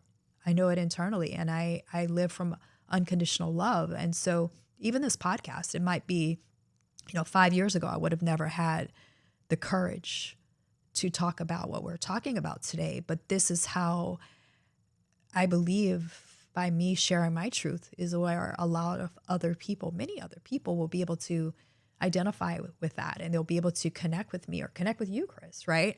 And they'll be able to find their truth. And that's where the healing comes that untaps your full potential. Now that I don't care what people think about me, I don't have to have fear around the things that I'm doing in my business and my company and helping people, and not being afraid to close down my coaching program of 8 years where I know I've helped thousands of people, because I know my truth is this next level of purpose, is helping people to get seen as their authentic selves. And why did I play small? Why did I come out of marketing? Like, people knew me first in dental because of marketing, right? Like, I was teaching Facebook marketing. I had 50,000 followers, getting, 50 patients a month and connecting with Russell. And why did I play small and stop talking about marketing for 6 years? It's because I heard somebody in a Facebook group tell me, oh, she's just a marketing girl. Came from a man. She's a marketing girl. What I heard was, you're not smart. You're not smart enough. All you know is marketing. And I knew the truth. I knew about data and analytics and numbers and EBITDA and profit margins and culture and building processes. And I went from upside down when I started my practice to getting a coach, getting a mentor. 2 years later, I was debt free. Because I'm constantly learning. And so it was someone else telling me that I wasn't good enough and believing it that led me down a path of stepping away from where I'm right back to right now, which is helping doctors with marketing, because this is my purpose. And so 2 years ago, when I was with Russell Brunson and I was with Dr. Benjamin Hardy, who wrote The Who and Not the How and The Gap and the Gain and The Science of Scaling, and something tapped on my shoulder and it says, it's you, right? You're a doctor. And there's a reason why I became a consultant, because now as a marketing agency owner, I can see things through a lens of a dentist. I can see things through the lens of a consultant and when practices really need to grow. And ultimately, yes, understanding and being with Russell for 8 years. And Russell says I was the first in the industry to figure out funnels, right? I'm featured in his Expert Secrets marketing book. And so for me, it was like, well, either you help doctors with it or you die with the knowledge. Are you going to die with the knowledge, or are you going to help colleagues to get seen as their authentic selves? And a lot of people are talking about AI, right? Like, is AI going to take over our jobs? I truly believe that there's like warfare going on right now. And the warfare is disconnection as humans. And so I went in for an ophthalmology exam a couple of weeks ago, and I waited for 2 hours for a doctor that spent 4 minutes for me that didn't even look me in the eye. And I asked him a question. He's like, oh, well, I don't do that. You need to go back to your optometrist for that. And I just quieted myself. I'm like, I'm asking you this question. If you can't answer it, where am I going to get the answer? And it made him rethink. And I truly believe, why is it that people are having problems with finding team members? Why is this happening? Because people are ready to get back to nature. They're ready to get back outside. They're ready to look at trees and connect as humans. And if all we're doing is trying to verify insurance and do this thing, and then it's just gotten to be so much that AI is there to help us. And so maybe we don't need 8 employees. Maybe we need 6. Maybe we can make more money in our business with 6 instead of 8, so that we can pay people more. So instead of working 5 days a week, we can work 3 days a week or 4 days a week. Maybe we can all make more. Maybe we can be more efficient so that we can, again, connect back with our partners and our spouses and our friends and our family and our community and nature. And maybe that's what AI is there, to actually help us, to bring us back to human connection. And so, what we are doing, what I see my calling is, a lot of people are trying to be out of network and all of these things. Like, why? And why is that not happening? Why is the marketing model broken? Because people are in their head. And the head is discount. But if you can build real connection and you're like, you know what? These people really care about me. If something goes wrong, they're not going to try to shame me about it. They're going to take ownership. They're going to take responsibility. Or you feel them saying it takes integrity, or this is what happens when we connect with our team. Then now there's a heart connection. And now no matter how much I have to pay out of pocket, for example, I'm not going anywhere else, because I'm drawn to this person as a human, as a connection. And I will do whatever it takes, because this is, when I go there, I'm going to be seen and I'm going to be heard and I'm going to be loved, right? And so I truly believe that dentistry, this is my belief, that we are all healers. We are all healers. Our team are healers, or we would not have gone into this profession. There's so many other professions we could have made more money. But we all chose this profession, I believe, ultimately because we care about people, but all of the stuff has gotten in the way. And so when we can, again, have our community see us as who we actually are, as our authentic selves, then now they build that connection. Now they come to us, and now we can help our patients more. We can help our team members more. We can help our families more. And we can get back to, again, like just love, right? That's what it's all about. So when you were talking about that, one of the things you mentioned was AI. And the thought I had whenever you said people are ready to get back to nature, it just very clearly popped into my head that this is, again, one of those Taoist type of representations of two opposites, two things that complement each other and complete each other, that are viewed as opposites and sometimes mutually exclusive. When we say people are getting ready to get back to nature, they want something different. The danger in that is eschewing science. Much like as we look at artificial intelligence, the worry that people say that it's going to take our jobs or it's going to make things impersonal. I think that we have a very bad habit as a species of delineating two things as having to be opposites rather than seeing how they can complement each other. I'd like you to talk on that. Oh, wow. I love this topic. So it's kind of like in music, you have the C. You got the bass clef and the treble clef. Right? Or you've got like middle C, high C, low C. They're all C, right? It's just one is a higher frequency than the other, but they're all the same. So when you look at hot and cold, they're the same. It's actually how we describe temperature, if you will, right? Or if you have inside, it's actually Gibbs free energy, delta G, right. The amount of free energy that's available in the system. But right? But for those who've not heard this concept, and I'm pretty sure you've heard this concept, right? And you keep referencing it without saying it. The entire earth is that way. There's no one side of a coin, one side of a piece of bread. It's inside, outside, hot, cold, like red and green. Like everything exists as the other side. And I truly believe that, again, we're going through this human experience to feel it so that we can appreciate the opposite, right? It's when we have that relationship where someone is, talking a certain way to us, that our next relationship, we say, I will never experience that ever again, right? So that now we can experience happiness, right? It's all perfect, right? But the whole, up and down, hot and cold, it's all like a pendulum of the same thing. And so that's my belief as it relates to all of these things. It's to get us to understand that what we see as pain is just how we choose to turn the dial on it, right? And so it's fascinating. Like, even if you look at hot and cold, I live in Florida, okay? So I was just up in Missouri, and I might say, oh my gosh, it's really cold. And someone who's coming from Canada is like, oh my gosh, it's really warm. So it's all based on our perspective.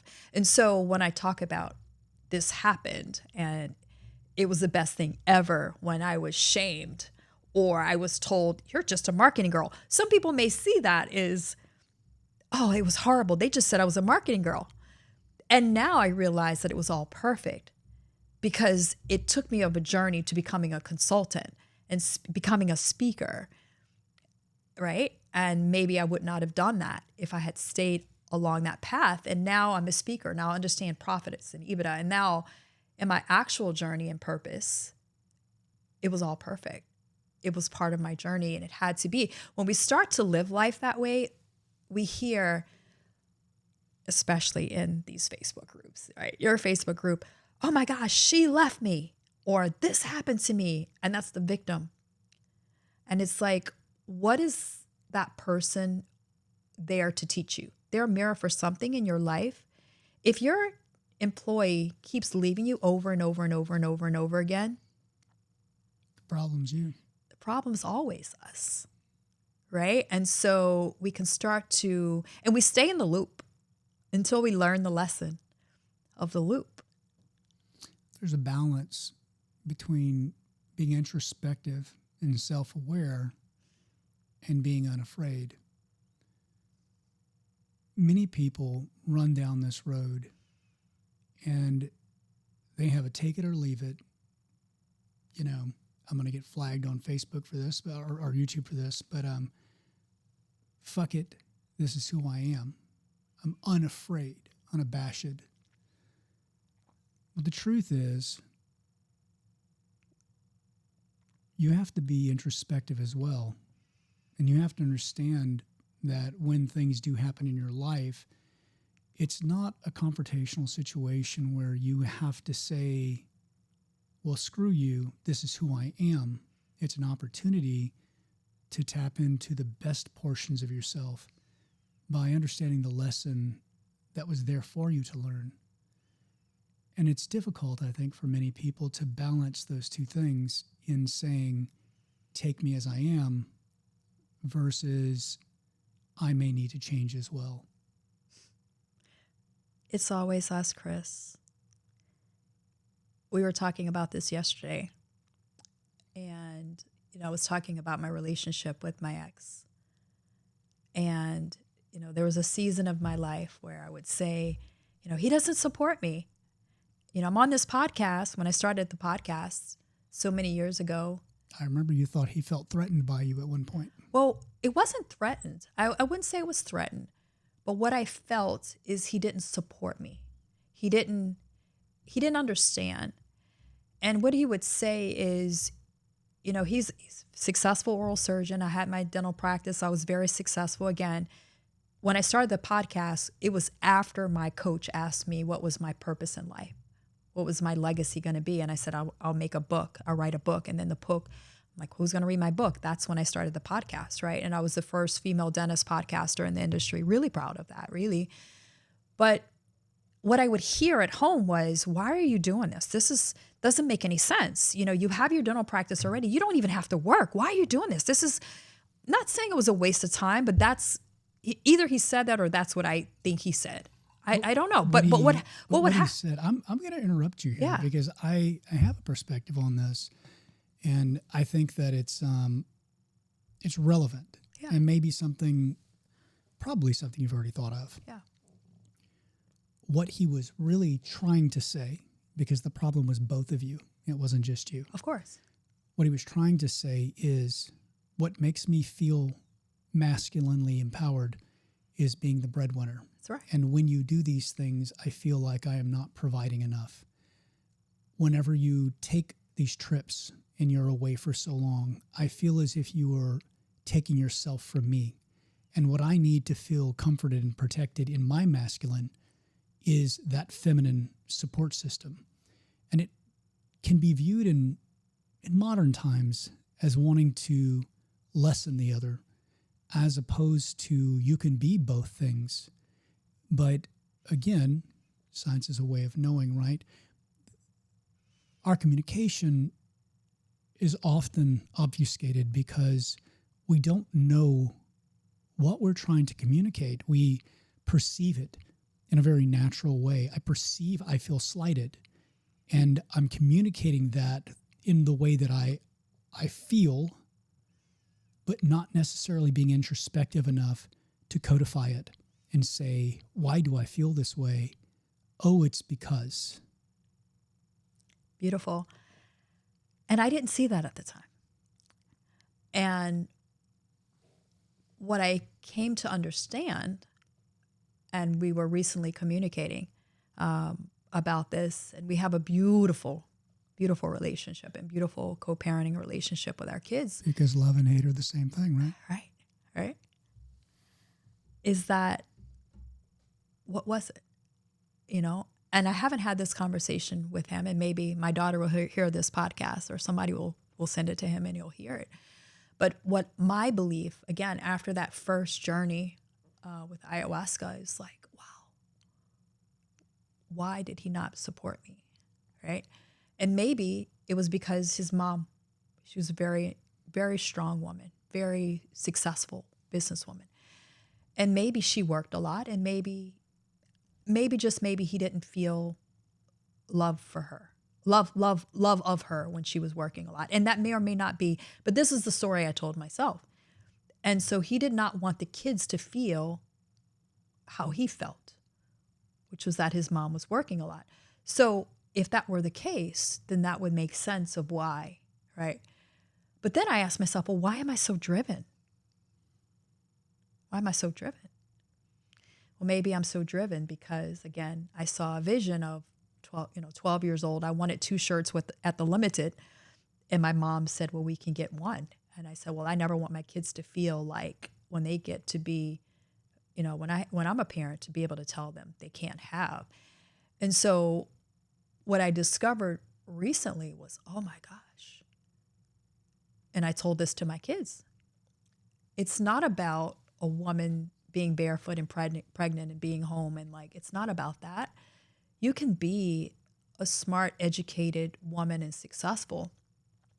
But at the same time, what does a man need?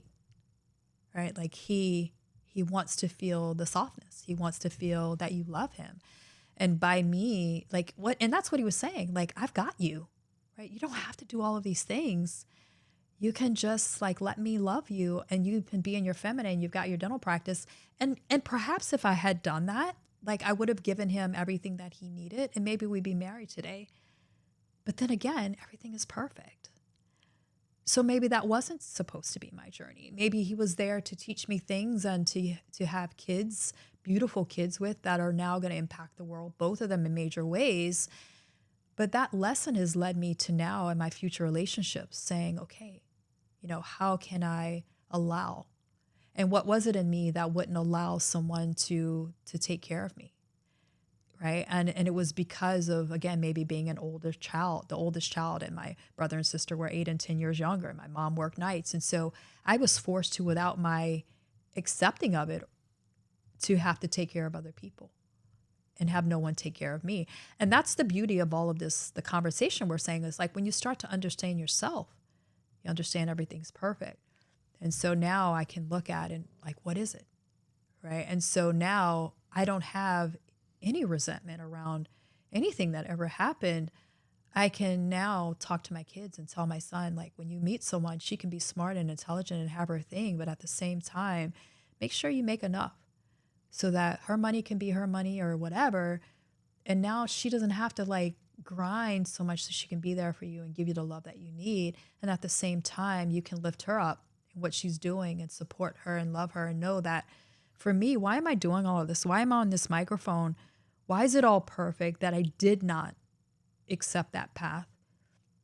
Because this was my divine journey. Because perhaps right now, this very day, as I'm recording this podcast, this is what I was meant to do. And if I had stayed in Jamaica, in that space, and had never started the podcast, I would not have been able to fulfill my life purpose, which is to go down this journey, go down this path, understanding that my hot was cold, my pain was purpose, to be able to share that message for other people. And so that was my journey. We all have our journey. And I've heard that our breaking is our awakening. And so it's all the breaking. And it could be a parent passes away. It can be a car accident. It could be divorce.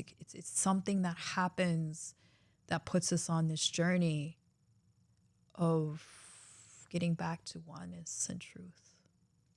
So we are unfortunately on a time crunch. Unless, of course, you want to postpone your flight. You can do that. I've got some yummy ribs for you. But before we close out on this, I do want you to do a deep dive into ayahuasca, the ayahuasca ceremony. Yeah. And how utterly unlikely it is that that primitive people came up with this concoction with two non-biologically active ingredients that magically, when mixed in a certain way, turn into metabolites that do things in the, what is it, dimethyltryptamine, I believe. I want you to cover that because I know you know a good deal about it, far more than I do. But as you were speaking, I had an epiphany. There's been a symbol that, or a particular depiction of a certain symbol that I've always loved the way that it was shown, and that is the Taoist symbol, or the yin and yang. But this particular one has always really caused an emotional response in me because of some things I noticed in it. And some things that you said earlier really resonated with that, with those thoughts that I've always had about this. So you're familiar with the Taoist yin-yang symbol, right? This is my favorite depiction of it. I'll show this on camera too, see if I can get something in. Oh, well, look at that. I just messed up. Sorry about that, guys.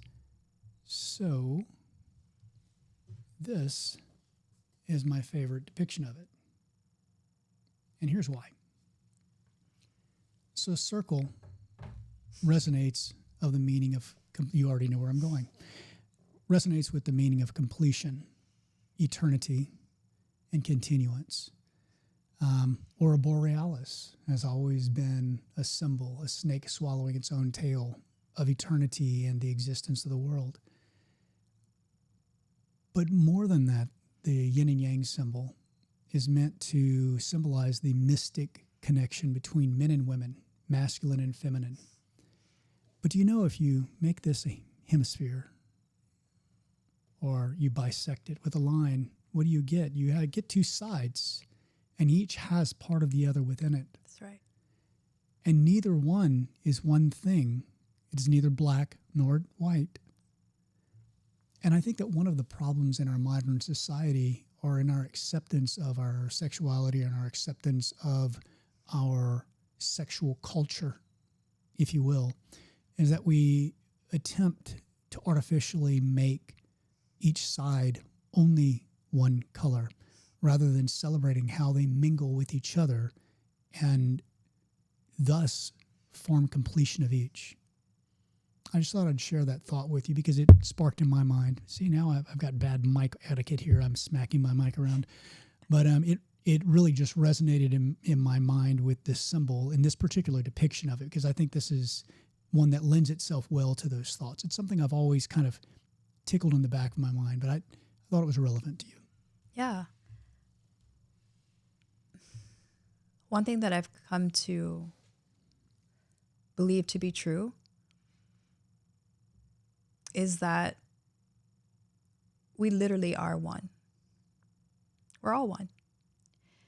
And when we discover that, then we realize that, again, together we can do everything. But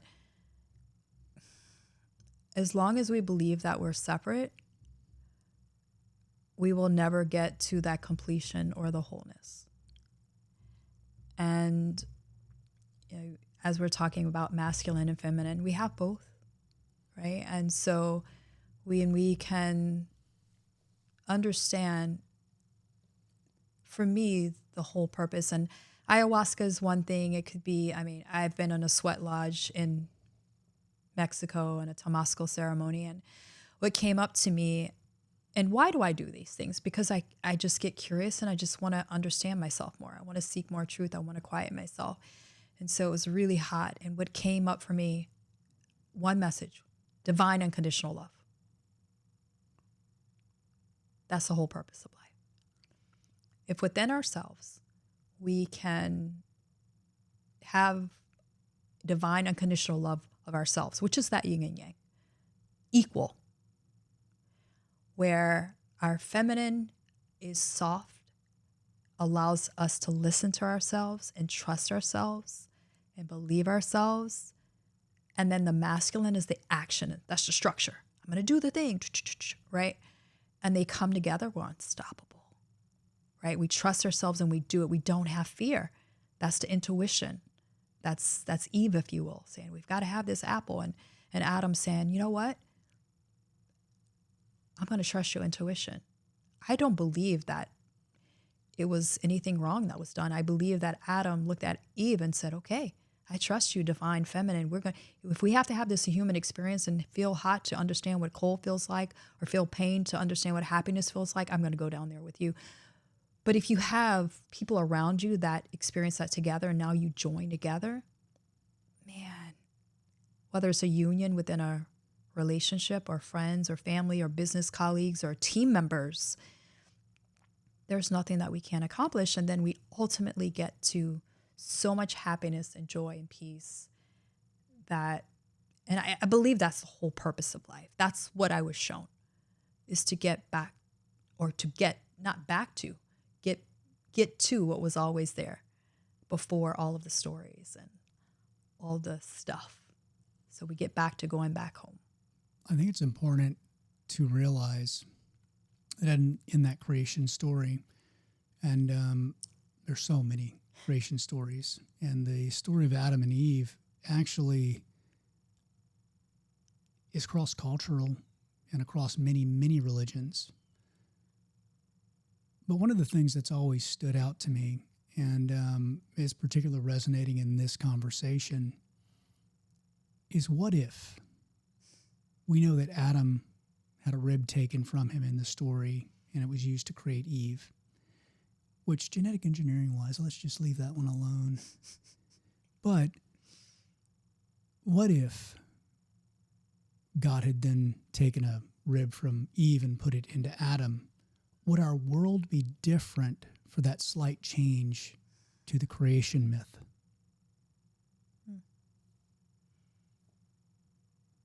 Maybe, just maybe.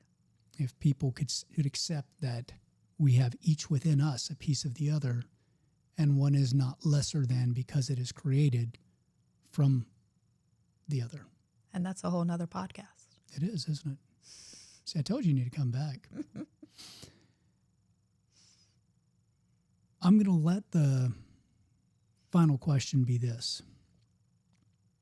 Is there something that I should have brought up or should have asked, or an epiphany that you've had as we've been talking, that you want to share as closing the podcast out?